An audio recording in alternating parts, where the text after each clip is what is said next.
안녕하세요, 시청자 여러분. 네, 저는 심장병을 전문으로 진료하고 있는 참포도나무 병원에서 근무하는 박충일입니다. 여러분, 오늘 제가 그 두근거림에 대해서 한번 좀 설명을 드리고자 합니다. 뭐 사실 두근거린다 여러 가지 환자분들의 표현이 있어요. 뭐 가장 흔한 게 심장이 이제 벌렁벌렁거립니다. 또는 심장이 덜컹 또는 뭐 내려앉는다 이렇게 그런 표현을 쓰시는 분들도 계시고요. 또 이런 상황을 얘기하시는 분들도 많죠. 뭐 선생님 제가 자다가 이렇게 탁 깼는데 너무 심장이 벌렁벌렁벌렁 그린다 하거나, 또 요즘 젊은 분들 많이 오셨을 때 얘기하시는 게 선생님 제가 이렇게 자려고 막 누웠는데 뭐 갑자기 심장이 벌렁거리니까 잠을 못 자겠다, 그렇게 표현하시는 분도 계십니다. 또는 내가 이렇게 있다가 조금만 이렇게 움직였는데 심장이 막 너무 두근거리고 또 숨도 차고 여러 가지 표현이 있으시죠. 이렇게 두근거린다라고만 얘기하시는 분도 계시지만 또 이렇게 복합된 증상들이 있으시잖아요.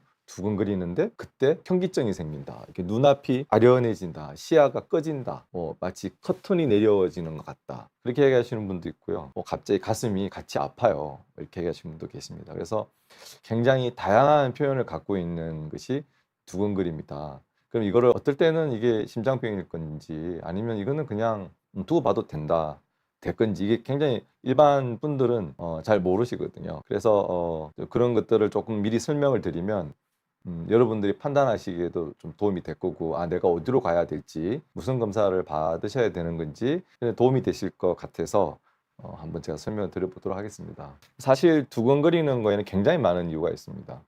제가 이제 보여드린 그 보시면은 뭐 생리적 원인이라고 돼 있잖아요. 사실 우리가 누구나 운동을 하면 두근거리죠. 반대로 운동을 하는데 안 두근거리면 그게 이상한 거거든요. 원래 우리 몸에 생리적으로 내가 운동을 하게 되면 산소 요구량이 많아지잖아요. 그렇기 때문에 심장이 빨리 뛰어야 돼요. 또 혈압도 이렇게 올라갑니다, 단계별로. 물론 끝까지 올라가지는 않지만 어느 단계까지는 맥박도 빨라져야 되고 혈압도 올라가야 되고. 근데 저희가 뭐 병원에서 가끔 그 운동부하 이렇게 검사를 하거든요. 근데 거기서 비정상이 뭐냐면 운동을 하는데 혈압이 안 올라가고 맥박이 안 올라가면 그게 비정상인 겁니다. 이런 거는 생리적인 거죠. 이게 정상인 거죠. 여러분 커피 젊은 분들은 잘 못 느끼시지만 되게 이제 고카페인 함량이 들어간 대표적인 게 커피가 되겠죠. 커피나 여러분 에너지 드링크 이런 거 많이 드시게 되면 굉장히 심장이 이제 두근거리게 됩니다. 그래서 뭐 젊을 때는 잘 못 느끼시지만 나이 드신 분들은 그래서 이제 오후에 커피를 드시면 난 잠을 못 잔다, 심장이 두근거려서. 이게 카페인 때문에 그런 거라고 생각하시면 됩니다. 그런데 내가 옛날에는 커피를 마셔도 괜찮았는데 요새는 이상하게 커피 한 잔만 마셔도 심장이 너무 두근거린다. 이건 조금 뭔가가 바뀐 거죠. 그럴 때는 약간 여러분들이 이상한데라고 생각 좀 하셔야겠죠. 그리고 이제 스트레스를 당연히 받으면 두근거리죠. 이렇게 나의 직장 상사나 이런 사람이 자꾸 나를 이제 갈굼을 한다, 열받잖아요. 그러면 그게 스트레스가 되면 우리 몸에는 이런 자율신경 시스템이 있습니다. 여러분 화나면 잠도 못 자잖아요. 막 심장 벌렁벌렁거려서 그 낮에 나한테 막 뭐라고 이렇게 한 얘기가 계속 머릿속에 맴돌면 잠을 못 자잖아요. 근데 그런 겁니다. 그거는 생리적인 원인이고 수면 부족 같은 맥락이죠. 그다음에 심리적인 원인, 그 앞에서 말한 거랑 연관이 되겠지만 이제 이런 뭐 불안, 공황 장애, 긴장 이런 것들은 심리적 원인입니다. 근데 약간 내가 누군가를 좋아하거나 뭐 발표를 해야 되는 그 상황에서 긴장한다, 그거는 이상하신 건 아닙니다. 좋은 사람 앞에 서면은 설레고 두근거리고 그 당연한 거죠. 근데 공황 장애는 좀 다르죠.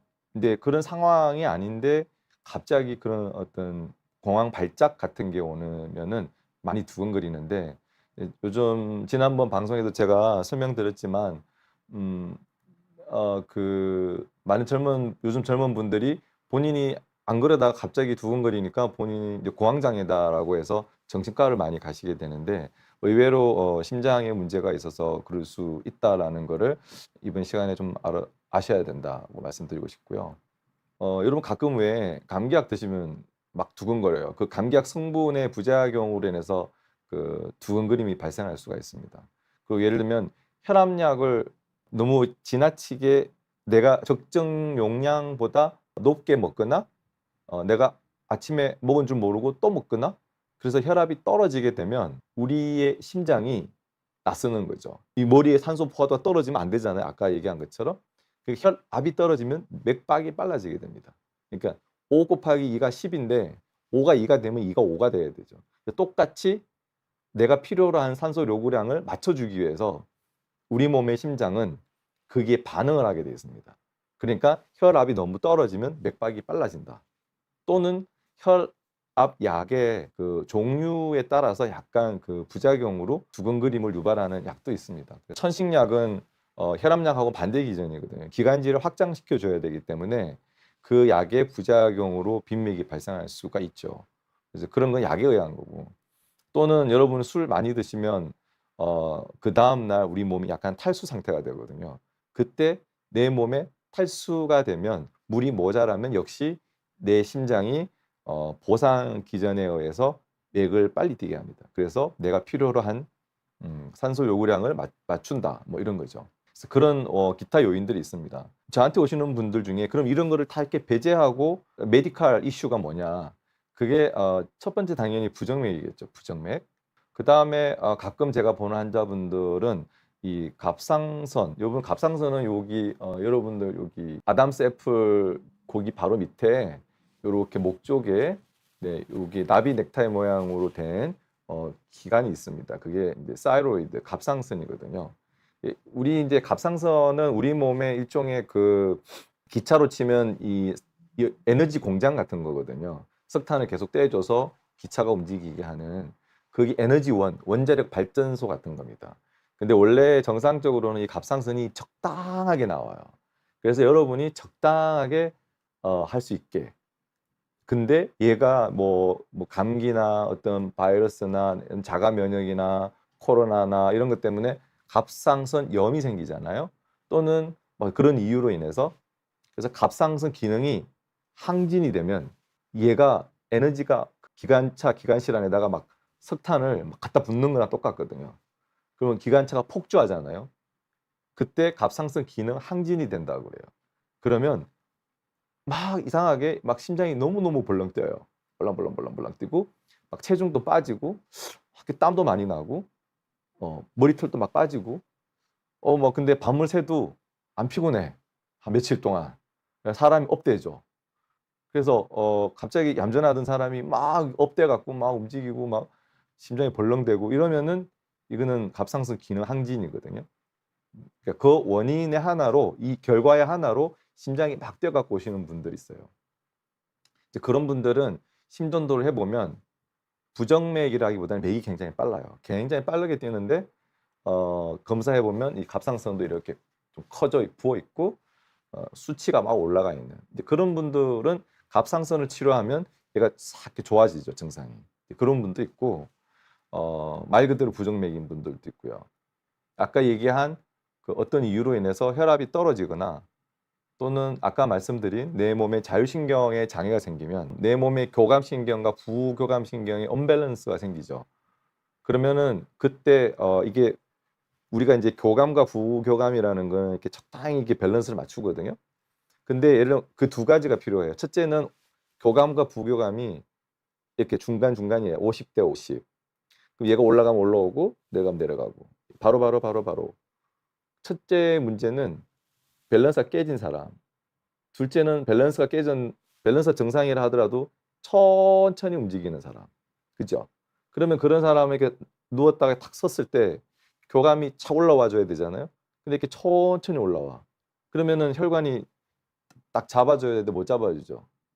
그러면 이제 막 심장이 벌렁벌렁 되기 시작하거나 갑자기 이렇게 훅 나오거나 이런 그 자율신경 장애가 있는 분도 두근거리거든요.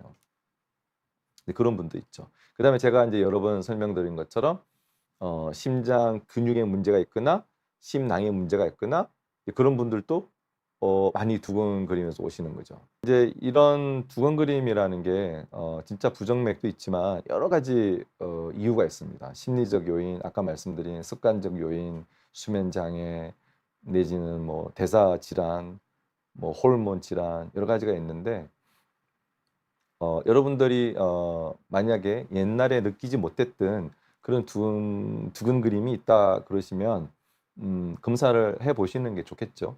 그렇게 해서 일단은 내가 그런 게 없다라는 거를 확인하시는 게 중요합니다. 그래야 여러분들이 건강하게 여러분들의 그 생활을 이끌어 가실 수 있기 때문에, 그래서 오늘 제가 일단 환자분들이 많이 궁금해하시는 위주로 해서 좀 설명을 드리고 했습니다. 네, 많은 도움이 되셨으면 좋겠습니다. 다음에 또 뵙도록 하겠습니다. 감사합니다. 네.